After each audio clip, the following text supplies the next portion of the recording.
আমার বাসায় সেমিনার হবে। আপনারা আসলে আমি অন্তত পক্ষে একটু হলেও খুশি হব।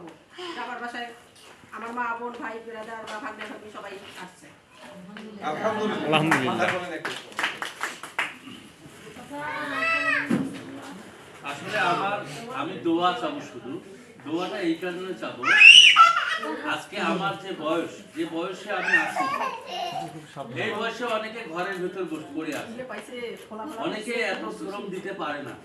আর আমি জানি না আল্লাহ আমাকে মানে কোথা থেকে স্টামিনাটা আমি পাই, আমি এটা নিজেও জানি না। সত্যিকার অর্থে আমি রাত 1টার আগে কখনো বিছানায় ঘুমাতে যেতে পারি না, আর সকালে উঠেই আমার শুরু হয় এই কর্ম পরিচালনা।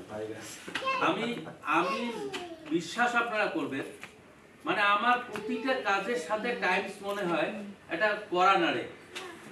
আমি কলেজে যাই, কলেজে গেলে আমার খালি মনের মধ্যে টিকটিক করে ঘড়ি কাটার মতো। শুধু আপনার না, মানে টাইমসে যারা মানে প্রথম দিন থেকে যুক্ত হয়েছে সবারই একই অবস্থা। আমি ঘুম ভাঙলেও মনে হয় টাইমস। আমি কলেজে যাই, ক্লাস নেই,